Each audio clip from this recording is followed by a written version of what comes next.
Selamat datang di channel Cerita Pukul 00. Sebelum membaca kisah ceritanya, jangan lupa subscribe dan aktifkan lonceng notifikasinya, agar tidak ketinggalan dengan kisah cerita lainnya. Terima kasih. Oke, langsung saja ke ceritanya. Ini kisahku pada tahun 2019, dan masih kuingat hingga saat ini, agar menjadi pembelajaran dalam hidupku. Ini berawal ketika aku masih bekerja di salah satu toko, di daerah M. Aku bekerja di sana sebagai karyawan toko. Berbulan-bulan, aku bekerja di sana, tidak pernah aku mengalami hal seperti ini. Walau terkadang gangguan-gangguan dari mereka penghuni toko itu selalu ada. Kembali ke cerita, pagi itu aku berangkat kerja pukul 7.30, dan sampai di toko pukul 8, setengah jam perjalanan dari rumah, itu pun pakai sepeda yang memang sering aku pakai setiap hari. Kami bekerja berempat, sebut saja mereka Ajay, Tarjo dan Ule. Mereka semua sangat baik, walau terkadang sering ada cekcok juga di antara kami berempat. Singkat cerita, toko pun kami buka. Kami segera bersih-bersih sebelum ada pelanggan. Hari itu pelanggan lumayan sangat banyak hingga kami pun kewalahan.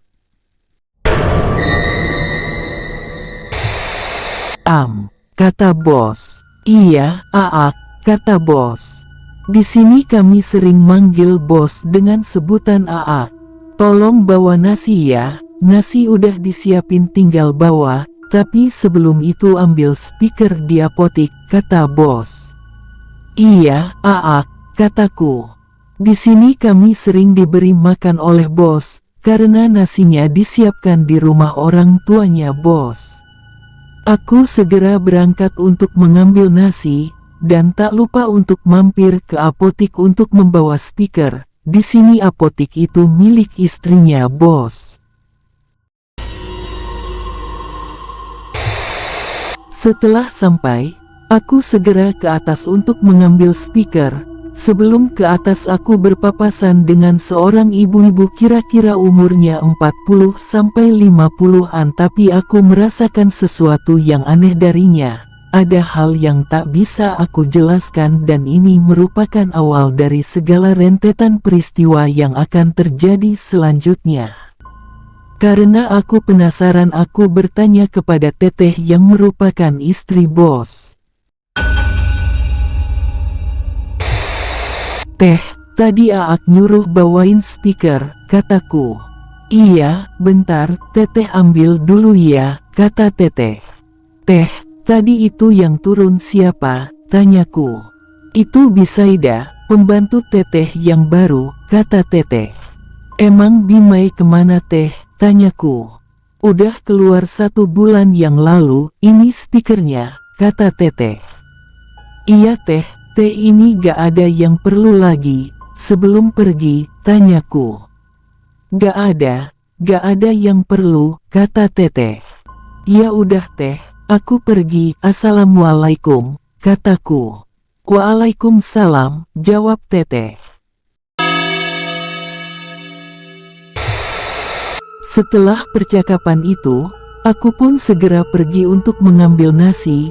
Di sini aku sudah tahu kalau yang tadi papasan itu adalah pembantu teteh yang baru bernama Bisaida. Tapi aku masih penasaran dengan Bisaida, seperti ada sesuatu yang aneh darinya, tapi belum aku ketahui. Singkat cerita, aku pun sudah membawa nasi dan kembali ke toko. Tak berselang lama bos mendapat telepon dari teteh. Aku tak begitu mendengar isi percakapan teleponnya, hanya sayup-sayup terdengar, panas, menggigil, dan matanya ke atas. Tutup tokonya, kata si bos. Mendengar perkataan si bos, kami jadi bingung dan segera menutup toko, karena ini tidak seperti biasanya. Toko pun segera ditutup dan kami pulang siang itu juga. tanpa bos memberitahu apa yang sebenarnya terjadi.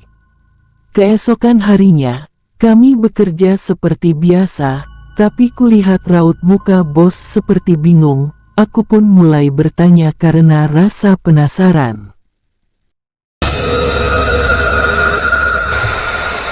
"Aak, kemarin ada apa?" kataku. Kemarin, si adik yang kecil tiba-tiba panas, tubuhnya menggigil, matanya ke atas. Kemarin Aak panik langsung tutup toko, kata bos. "Sudah dibawa ke dokter belum Aak?" kataku. "Sudah tapi anehnya, dokter bilang gak kenapa-kenapa, badannya sehat seperti tidak sakit pas diperiksa," kata bos. "Sekarang bagaimana kondisinya Aak? Apa masih begitu atau sudah mendingan?" kataku. "Masih dari semalam juga begitu terus, badannya panas terus menggigil," kata bos. Di sini aku mulai merasakan ada kejanggalan dengan penyakitnya. Aku pun berniat untuk melihat keadaannya setelah pulang kerja. "Aak, nanti pulang aku mau mampir ke apotik, buat lihat si adek ya," kataku.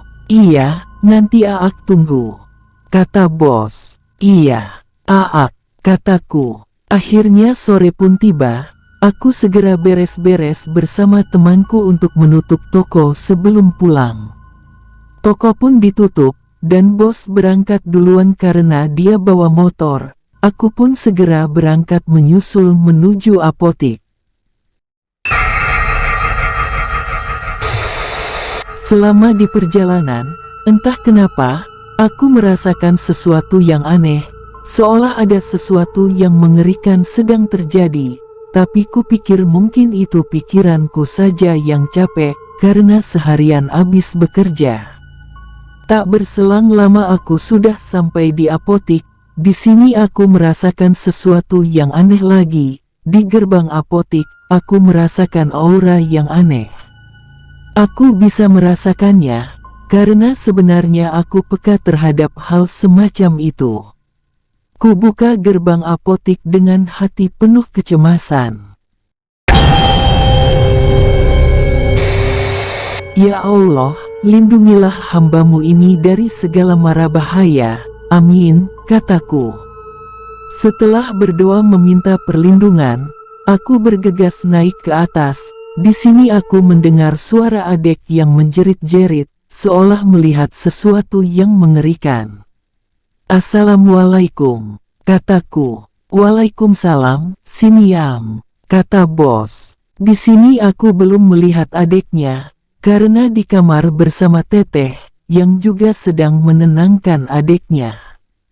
Sementara aku duduk dulu di ruang tengah, kulihat Bisaida sedang membuat kopi di dapur, mungkin untuk bos. Beginilah dari kemarin menangis terus, tidur pun sebentar, terus nangis lagi," kata bos. Mendengar keluhan bos, aku terdiam saja. Tak berselang lama Bisaida datang dan menyodorkan kopi ke arahku, yang tadi kukira kopi itu untuk bos. "Silahkan diminum," kata Bisaida. Setelah berkata begitu, entah kenapa, aku mulai merasakan hal aneh. Kulihat kopinya terlihat aneh di mataku, seperti ada sesuatu di kopi itu. Bisaida pergi setelah menyodorkan kopi, tapi sebelum itu dia menatapku dengan tatapan aneh. Aku pun heran kenapa bisa begitu. Jam menunjukkan pukul 17.45, aku pun menyempatkan untuk melihat keadaan si adek sebelum pulang.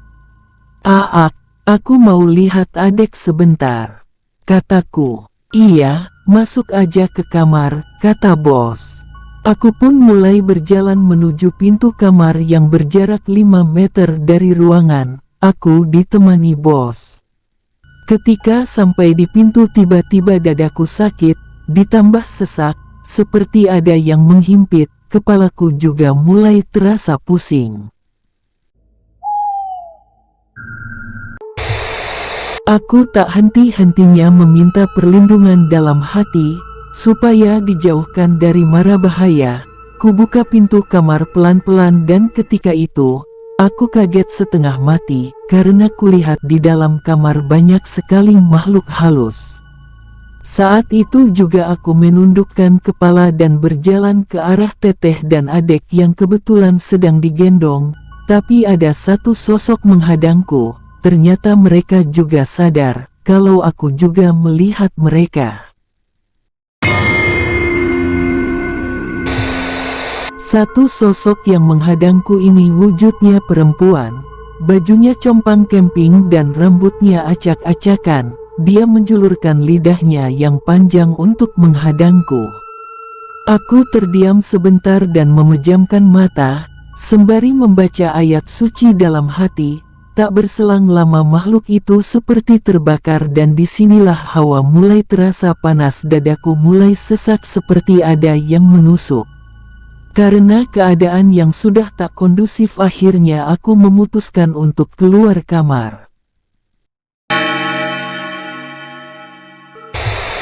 Cuma sebentar kata bos. Iya, Aak, mungkin malam ini ada baiknya Aak sama teteh banyak membaca ayat suci Al-Quran, kataku. Iya, nanti malam Aak mengaji Al-Quran, kata bos. Ya udah, saya pulang dulu Aak, takut keburu malam, kataku. Ya udah, hati-hati di jalan ya, kata bos. Iya, assalamualaikum, kataku. Waalaikumsalam, kata bos. Aku mulai pamitan dan turun ke bawah untuk pulang, tapi kulihat Bisaida sedang membuat kopi, mungkin untuk bos. Aku mulai menuruni tangga, tiba-tiba Bisaida berbicara di atas. Kenapa tidak diminum kopinya, kata Bisaida. Maaf Bi, saya tidak suka kopi, kataku. Ya udah tidak apa-apa, kata Bisaida. Setelah bilang begitu, aku pun langsung pergi keluar membawa sepedaku, yang tadi aku simpan di samping gerbang. Ketika itu, entah kenapa aku ingin melihat ke lantai atas, dan saat aku melihat ke atas, ternyata semua makhluk tadi berjejer di atas menatap ke arahku. Aku pun segera memalingkan pandangan dan bergegas pulang meninggalkan apotik.